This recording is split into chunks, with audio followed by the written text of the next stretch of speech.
ìròyìn wa ló ń dé sétí ìgbọ̀nyín láti kànnì Àjùlọ TV. Olúwatúnmiṣe Akínúsì olóníròyìn lónìí. Ṣáájú ẹgbẹ́ àwọn kókó ìròyìn tó jáde fún tòórọ́ òní. Ilé ìgbìmọ̀ aṣòfin tó wà ní ìpínlẹ̀ Èkó ṣì ń mì lògbòlògbò lọ́wọ́ báyìí lórí bí wọ́n ti yan Ọbaṣá gẹ́gẹ́ bí abẹnugan ilé ìgbìmọ̀ aṣòfin náà. Ilé ìgbìmọ̀ aṣojúṣòfin ilẹ̀ yìí ti sún ọjọ́ tí wọ́n tẹ́ pẹpẹ àwọn ìpínlẹ̀ lẹ́yìn tí wọ́n fẹ́ fi kún àwọn ìpínlẹ̀ orílẹ̀-èdè yìí síwájú. Ààrẹ Tinubu rọ àwọn mùsùlùmí òdodo láti máa ṣèpẹ̀ fún orílẹ̀-èdè Nàìjíríà lásìkò ààwẹ̀ Ramadan.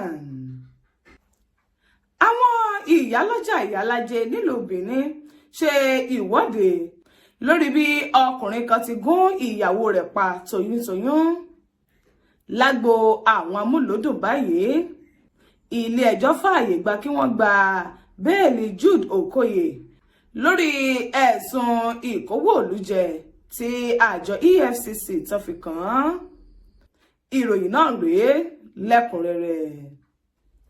Báyìí ẹ jẹ́ ká gba agbo òṣèlú wọlé. Wọ́n ti tún ọ̀gbẹ́ni Mudashiru Ọbaṣá yàn gẹ́gẹ́ bí abẹnugan ilé lẹ́yìn ọjọ́ mọ́kàndínláàádọ́ta tí Mojísọ́lá Miranda tó fi jẹ abẹnugan ní ilé ìgbìmọ̀ aṣòfin ti ìpínlẹ̀ Èkó. Ìgbésẹ̀ yìí òun ló wáyé lẹ́yìn ìpàdé tí wọ́n ṣe pọ̀ iyùn lẹ́yìn tí Ààrẹ Bọ́lá Tinubu tó yan àwọn ìgbìmọ̀ kan láti lọ ṣe lójúnà àti lè wá ojútùú sí rògbòdìyàn tó ń mì lògbòlògbò ní ilé ìgbìmọ̀ aṣòfin ti ìpínlẹ̀ Èkó. Ṣebí Ọbaṣá ló ti kọ́kọ́ fi ìgbà kan jẹ́ abẹnugan kó tó di pé wọ́n yọ bí ẹni yọ jìgá tó sì fi Miranda tó fi dípò rẹ̀. Ṣùgbọ́n lọ́wọ́lọ́wọ́ tá a wà yìí tó jẹ́ pé lẹ́yìn ìpàdé lọ́tún lósì tí àwọn olóyè jàǹkànjàǹkàn tí wọ́n ṣíwájú rẹ̀ iyùn olóyè Bísí Àkàndé àti olóyè Olúṣẹ́gun Ọ̀ṣọ́bà tí wọ́n ti fìgbà kan rí jẹ́ gómìnà ní ìpínlẹ̀ Ọ̀ṣun àti ìpínlẹ̀ Ògùn. Nínú ìpàdé wọn ọ̀hún ó ní wọ́n ti padà sowọ́pọ̀ láti tún Ọbaṣá yàn gẹ́gẹ́ bí abẹnugan ilé ìgbìmọ̀ aṣòfin ní ìpínlẹ̀ Èkó. Ẹ̀wẹ̀ Mojísọ́lá Miranda náà ló wá fèsì lórí ìdí ẹ̀ tó fi yọwọ́ yọsẹ̀ kúrò ní orí ipò ọ̀hún. Miranda ṣe lálàyé pé ṣe ni òun fi tinútinú kọ ìwé fipò náà sílẹ̀ lójúnà àti lè fi àyè gba àlàáfíà àti kí aṣọ iyì orílẹ̀-èdè Nàìjíríà tóun títí òun gẹ́gẹ́ bí ọmọnìyàn kó mọ̀ bá di títẹ̀ mọ́lẹ̀. Miranda lẹ́ni tí wọ́n gbé sí orí ipò abẹnugan ní ọjọ́ 13 oṣù kínní ọdún tá a wà yìí ṣe lálàyé pé ipò lẹ́yìn tí òun dì mú ọ̀hún ló ti fa rògbòdìyàn láàrin àwọn ọmọ ẹgbẹ́ àti àwọn tí wọ́n ní jọ̀bọ̀jọ̀bọ̀ lápá lẹ́yìn tí ó sì lè da omi àlàáfíà ìpínlẹ̀ Èkó àti orílẹ̀-èdè Nàìjíríà rú. Ilé ìgbìmọ̀ aṣojú-ṣòfin lórílẹ̀-èdè Nàìjíríà ti sún ọjọ́ tí wọ́n tẹ́ pẹpẹ bí ìlànà ṣíṣẹ̀dálẹ̀ àwọn ìpínlẹ̀ lẹ́yìn tí wọ́n fi kún àwọn ìpínlẹ̀ lórílẹ̀-èdè Nàìjíríà síwájú sí i ìyẹn sí ọjọ́ 26 oṣù kẹta ọdún tá a wà yìí. Gẹ́gẹ́ bí ẹni tó jẹ́ agbẹnusọ ilé Akínrótìmí bó ti sọ ọ̀rọ̀ ọ̀hún fún àwọn oníròyìn, ó ní ìdí ẹ̀ tí ilé ìgbìmọ̀ aṣojú-ṣòfin tí wọ́n fi mú àbá sísún ọjọ́ síwájú sí i wá náà ní kò ṣẹ̀yìn àti lè mọ èrò àwọn aṣòfin lórí ọ̀rọ̀ ọ̀hún.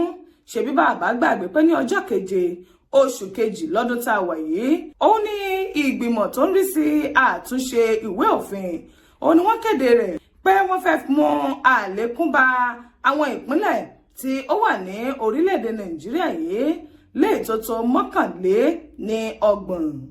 Akínrótìmí ti wá ṣe lálàyé báyìí pé àwọn ìtẹ́pẹpẹ tó ń ti ìlànà wo ni wọ́n rò pọ̀ lọ́wọ́ báyìí lójúnà àti lè ṣojúsójú kan kí wọ́n tó tẹ́ pẹpẹ rẹ̀ síwájú àwọn tọ́rọ̀ kàn gbọ̀ngbọ̀n.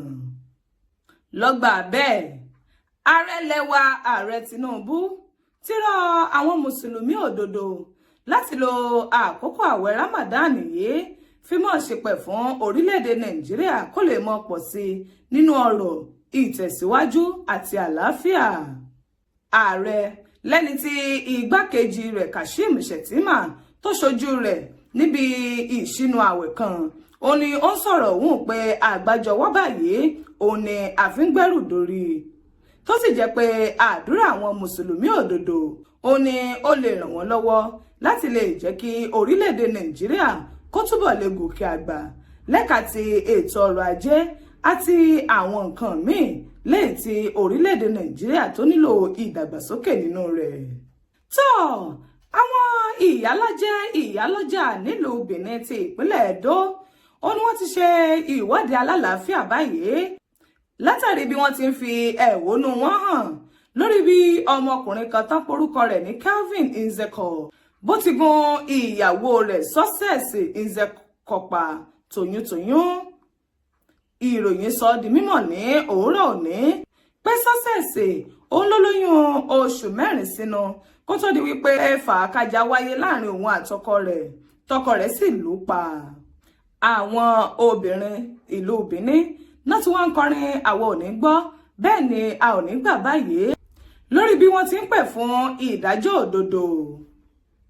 Ẹ̀wẹ̀ iléeṣẹ́ ọlọ́pàá ìpínlẹ̀ Edo làwọn náà ṣe bẹ́ẹ̀ tí wọ́n fìdí ọ̀rọ̀ múlẹ̀ látẹnu alukoro iléeṣẹ́ ọlọ́pàá Moses Nyamu pé lóòótọ́ òun ni Kelvin ló ṣe bẹ́ẹ̀ tí ó pa ìyàwó rẹ̀ toyúntoyún. Lágbo ti àwọn amúlùúdùn báyìí Jude Okoye tó ti fi ìgbà kan rí jẹ́ alábòjútó fún ẹgbẹ́ orin P-Square ó ní ilé-ẹjọ́ ti fààyè gbà báyìí kí wọ́n gba béèlì rẹ̀ pẹ̀lú mílíọ̀nù lọ́nà 100 náírà. Ọ̀rọ̀ yìí ní kò ṣẹ̀yìn ẹ̀sùn ìkówójẹ lẹ́yìn tí àjọ EFCC tí wọ́n fi kan Jude. Àjọ EFCC ni wọ́n fi ẹ̀sùn bílíọ̀nù kan àti ẹ̀sùn 38 náírà kan Jude Okoye pẹ̀lú àwọn owó míì lẹ́yìn tí wọ́n tọpasẹ̀ rẹ̀ lọ sí àpò àsùnwọ̀n rẹ̀. Lọ́wọ́lọ́wọ́ báyìí ilé-ẹjọ́ ti fi ààyè gbà kí wọ́n gba béèlì Jude pẹ̀lú owó tó tó mílíọ̀nù lọ́nà 100 náírà àti onídùúró méjì tó sangun tí wọ́n sì fòǹtẹ̀lú pé Jude ní ò gbọ́dọ̀ lọ sí orílẹ̀-èdè míì ní àkókò tí wọ́n ń tú ẹjọ́ ọ̀hún lọ́wọ́. tá ọmọdé mọ̀ ń gẹ̀ ìpẹ́ ìpẹ́jú báyìí ó ní àlàáfíà àwọn ìròyìn wa kò ní jù bá ń lọ níkànnì Àjùlọ TV. Olúwatúnmiṣe Akínúsì olókàròyìn ní ṣe ti ìgbòyìn títí ìgbà tèmi àti tátùmọ̀ pàdé.